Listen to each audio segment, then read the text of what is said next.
'Cause I've been everywhere, man. I've been everywhere, man. Across the deserts bare, man. I've breathed the mountain air, man. I've traveled, I've had my share, man. I've been everywhere.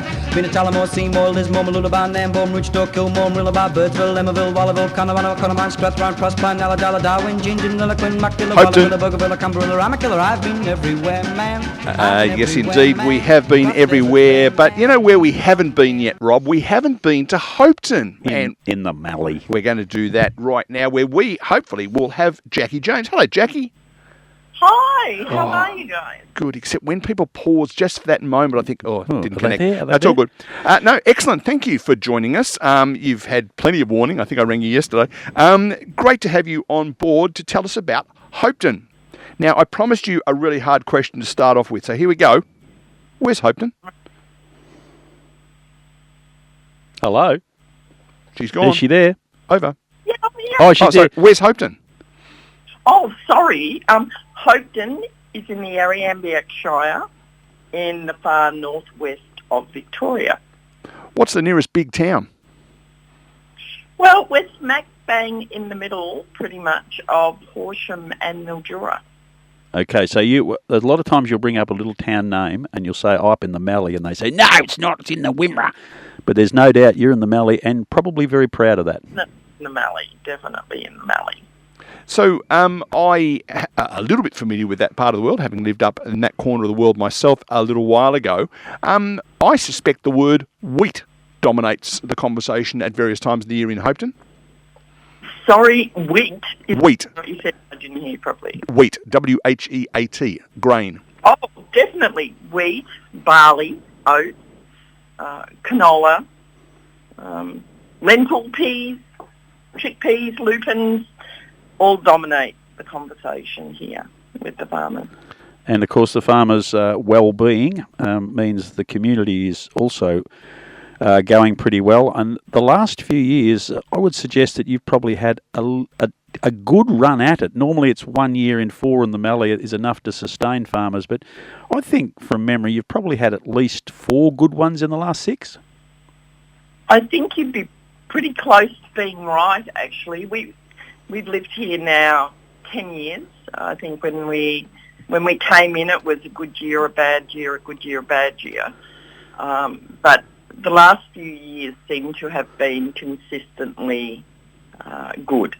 Now, I can't speak for the farmers. I'm not a farmer, but the buzz around town when it's time for harvest is that we soon know whether it's going to be a good year or bad. Well, it's very dry down here. Most of the people that have planted crop are looking skyward every day. We've got a few mils forecast this week, so if it's dry in Western Victoria, I suggest it's probably dry in the Mallee. What's the mood on the street when you rub shoulders with the farmers in the shops or in the pub bar? I think, well, they're planting or finishing cropping now, so I think they've got really good expectations. We still need a little bit of good rain. We haven't had enough. We had a couple of days last week where we, might have got 10 mil maybe, but I think they still need another good hit of rain to really bed the crops in. Expectation's a good word. It's along with resilience that keeps organisations like that going. A business that would plant at huge expense at the start of the year and then just hope that they're going to get a return on investment or, in fact, an income for the farm. It'll be akin to someone working as a 40-hour-a-week job as a carpenter or something, and then they wait to December, and then the boss says, "Sorry, it's been a bad year. We can't pay you this year. You'll have to." It's an extraordinary lifestyle that they keep lining up for, but it makes them interesting and very likeable people. It does, and they all have amazing senses of humour that go along with it because they're real true dinky-die. They really epitomise the true dinky-die Australian. So it's, she'll be right, mate. Get in, have a go, see what happens. Sort of attitude, especially around here where I live, and it's something that's probably one of the things that really endeared us to the town to why we moved here 10 years ago. Yeah, that was going to be my next question. What's your background prior to going into that environment, and has it changed you as a person? Okay, they're really good questions. Firstly, background. I grew up in a very small country town in the northeast of Victoria anyway, and then moved to the city, did the whole thing, married, children, and lived in Melbourne for the last umpteen years and worked in corporate, led a very busy lifestyle, loved going out to all the cafes and friends, and it was a real hubbub, but there was a real emptiness. I found for us living in the city, I wasn't nurturing the soul. I had a hankering to go back to the days of my grandmother. I must be a pretty old soul, I think. And then as Providence had it, my husband was made redundant. I turned 50 and thought, do we stay here for the rest of our lives and pay rent because we weren't owning our own home? So we chose to drive around Victoria every weekend and visit different towns, look at different properties. And we kept either coming through Hopetoun to go somewhere else, or I think there were a couple of houses that we looked at here. And every time we came through Hopetoun, we always stopped and we talked to the locals. And they treated you like long-lost friends. Super welcoming, really great with lots of information about what was in the town, what was happening, and the history of the town. And my hankering for a harder lifestyle, because I felt the city was too easy, led us here to Hopetoun. And the lake is just beautiful, and it brings so many visitors to the town. It'll never go dry because it's on pipeline water now. And as long as there's water in that lake, the community of Hopetoun will remain. And what breaks my heart is when you drive around so many places in the Mallee, towns that have disappeared, there's just a sign up that says the toilet was here, the pub was, the church was here. And I find that really sad because for whatever reason the community wasn't able to stay together. The town wasn't able to continue.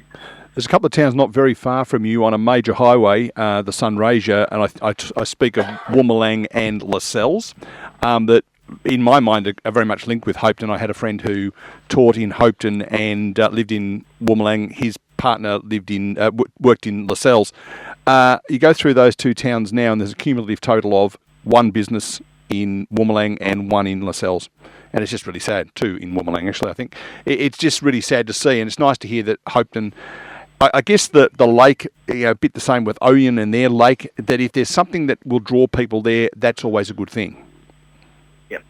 Well, we have the township actually created a fishing lake that sits alongside Lake Lascelles, so it's called Willow Lake. So they stocked it with umpteen thousand different breeds of fish. I'm not a fisherman, as you could probably tell. Mm. And people come just to go fishing in the lake, and then there's all the water skiing events, and come Easter it's just packed solid with free camping, and there's paid camping, and there's the Mallee Bush Retreat gets booked out in the caravan park, and it's a really vibrant, the population of the town doubles pretty much come Easter, and then we have an amazing carnival every year for the Bowls Club, and people come from all over Victoria to compete, and we can have an extra 250 bowlers at the club, and they don't come on their own. They come with a spouse or a partner or a friend. So the population at the moment, I think, is about 694.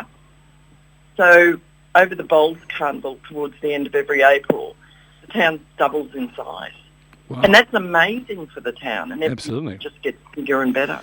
And I'm just thinking, when you're talking about places shrivelling up, there's a person who on social media goes around to all these old football clubs and takes photographs of the ground now and the change rooms and coaches' boxes. It's all very nostalgic but sad at the same time. And we talked off air with Neil before about the number of clubs now that have all shriveled up and disappeared and have now been taken over as Oyen United, a little further north than you. But some of those communities have done something different to keep themselves vibrant if the footy club's gone. And it just seems to me that Hopetoun has got a lake and an active bowls club, and you're keeping your community vibrant. Look, the community has a long history, I think, of tenaciousness and, I suppose, stubbornness in that they won't let anything go without a fight. They are staunchly loyal to their town, and I think some of their locals have never been out of the state of Victoria. They've just lived here, literally, their entire lives. And the demographic age for the town is like 54 or something, I think. But the vast majority of people that I know and love to spend time with are in their 70s, 80s, some are in their 90s. And it's these people that have put all their blood, sweat and tears into the town. And it's heartbreaking to think that if the new generation that comes in doesn't continue on with the hard work and keep evolving with the times, then you end up like Rosebery. And it's just the signpost saying, you know, this is where the pub rocks, this is where the church is. And there's at Rosebery now, there's the old Methodist church that I think has had 30-odd weddings over its years. It became a number of other buildings, and then it became a coffee shop, and now it's just been sold in the last few months, I think. For what? We have no idea, but it's very much a watch this space. When something does become empty out here, there's generally a chance that it will be picked up very quickly, and somebody will make good use of whatever it is just to keep things moving, which is wonderful. Jacqui, it has been very kind of you to spend some of your Saturday morning telling us about Hopetoun. I haven't been up to Hopetoun for yonks. I must get up there at some stage. And thanks for putting aside some time to chat to us. Oh, you're welcome. Thanks for having me. I enjoyed the conversation. Thanks, Jacqui. Jacqui James there. Thank you, Jacqui. All the best. In Hopetoun.